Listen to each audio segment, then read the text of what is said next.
À Société Inclusive, notre mission est de favoriser la création de projets de recherche participative pour permettre la création d'environnements physiques et sociaux plus inclusifs pour toutes les personnes et en particulier les personnes en situation de handicap. Nous croyons profondément que l'accessibilité et l'inclusion de toutes et tous dans la société nécessitent des processus de mobilisation et de collaboration continue.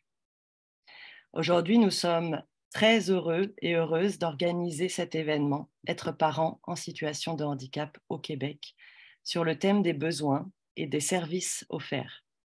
Cet événement s'adresse aux parents en situation de handicap, aux chercheurs, aux chercheuses, aux étudiantes et aux étudiants, ainsi qu'à tous les professionnels qui travaillent dans le secteur, à toutes les personnes qui s'intéressent au sujet.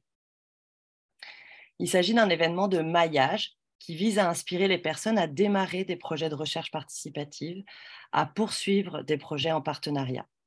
Parce qu'on sait que c'est vraiment la collaboration qui va permettre aussi de faire avancer les différents sujets. Donc notre objectif, c'est d'amorcer des dialogues, de mettre en lien les personnes. Nous espérons que cet événement sera la première étape de futures collaborations. On enverra bien entendu un compte-rendu de cette rencontre, les contacts aussi des participants et puis la teneur des présentations sera présentée sur notre site internet. Le déroulement de la rencontre se fera comme suit. On va d'abord écouter 4 présentations avec ensuite un court temps d'échange tous ensemble et 3 salles de discussion qui vont vous être présentées, une autour des services, une autour de la paternité et la dernière autour de la santé mentale.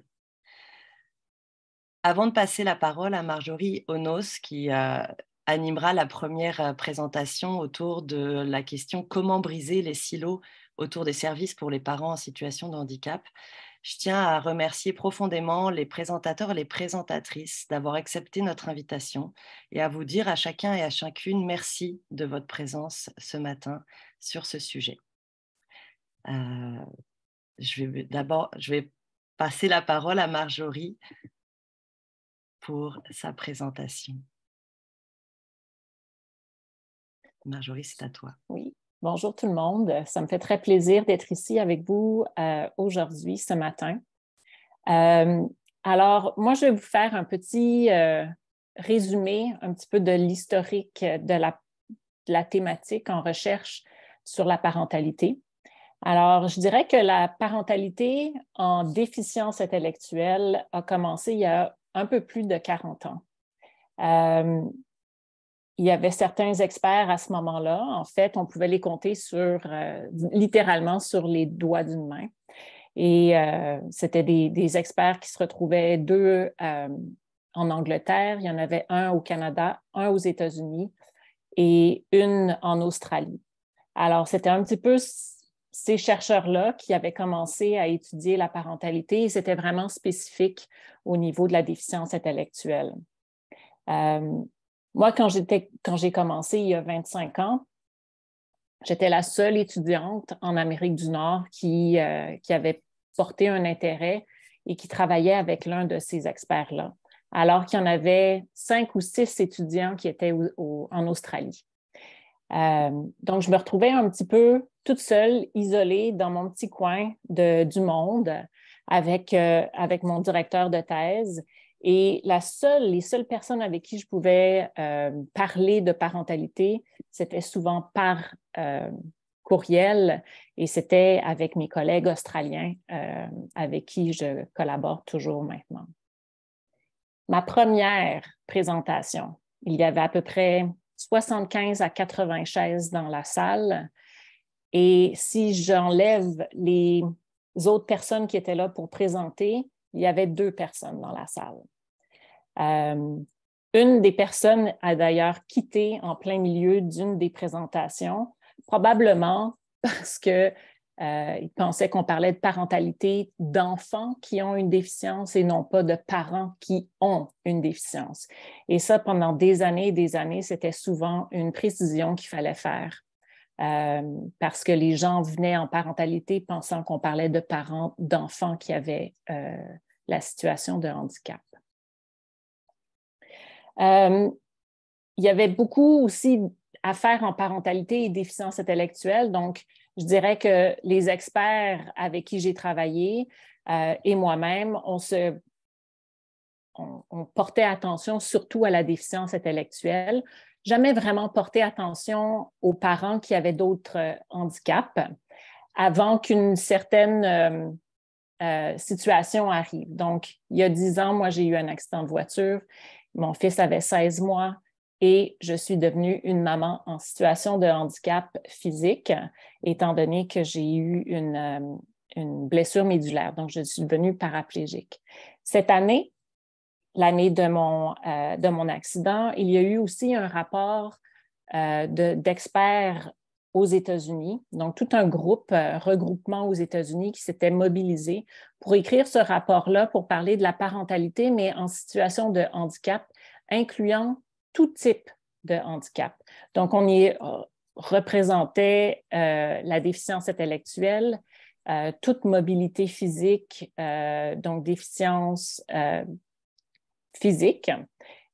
Au niveau sensoriel, les handicaps au niveau ou les situations au niveau de la surdité ou au niveau visuel. Et ce rapport-là, je dirais que c'est un des premiers qui non seulement comme parlait de tout type de handicap ou de culture ou d'identité au niveau de la parentalité et qui illustrait comment il y avait des points communs chez chacun de ces groupes-là. Et les points communs étaient surtout au niveau de la discrimination, des biais, des préjudices, des disparités sociales. Donc, souvent, on parlait de parents qui étaient pauvres, qui avaient de la difficulté à se trouver un emploi ou qui faire le ballon ou l'équilibre entre travailler et puis répondre au rôle parental était comme difficile, donc souvent ne pouvaient plus travailler. S'il y avait séparation dans un couple, l'enfant allait souvent chez le parent qui n'avait pas de handicap, même si ce parent-là était papa.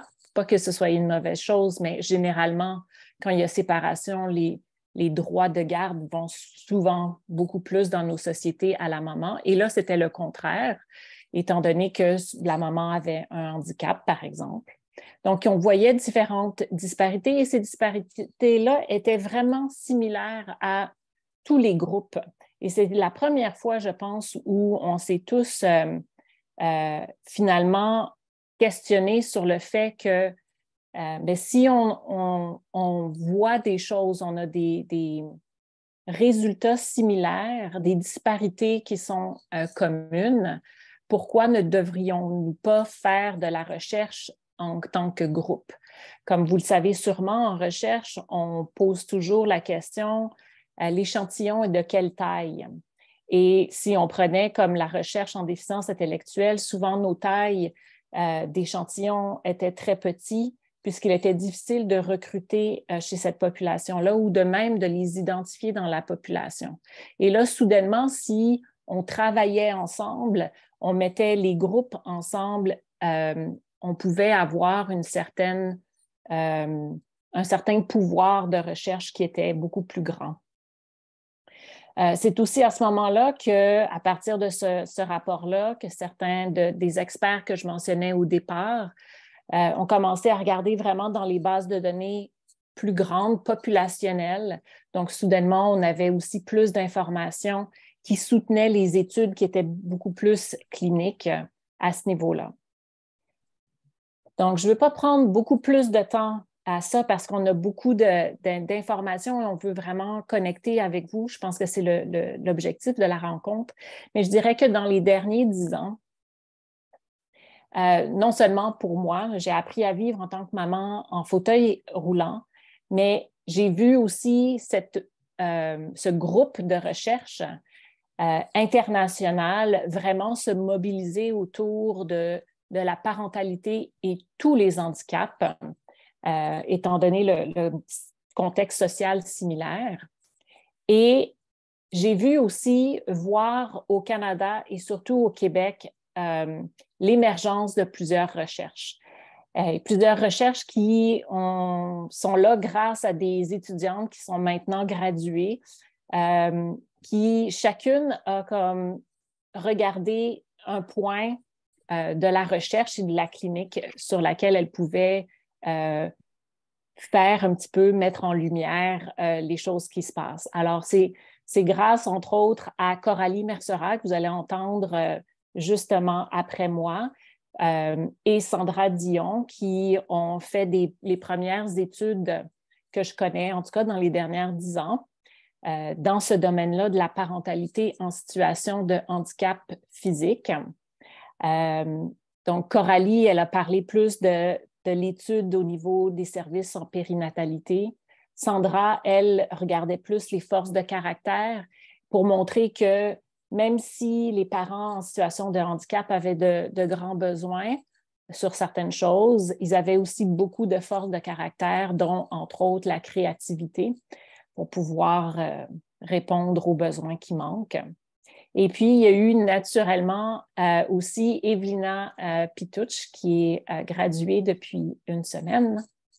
Alors, on la félicite, qui a regardé, elle, au niveau des services et de la parentalité. Donc, on se retrouve ici avec un certain momentum, avec une certaine poussée dans la recherche qui est extraordinaire.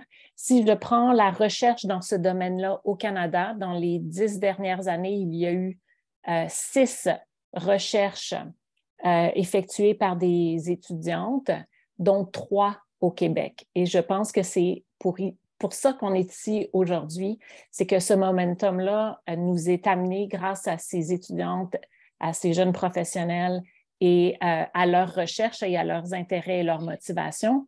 Et je peux maintenant dire que nous ne sommes plus toutes seules dans une salle à 75 chaises, nous sommes au-delà de 50 aujourd'hui. Et ça me fait très plaisir de pouvoir collaborer et discuter comment on pourrait collaborer ensemble. Alors, sur ce, je vais laisser la parole à ma collègue Coralie Mercera, qui va nous parler de la recherche partenariale sur la parentalité, mais qui prend compte de l'expérience des pères. Alors, Coralie est maintenant professeure substitut en psychologie et en santé mentale à l'Université TELUC. Alors, Coralie, c'est à toi.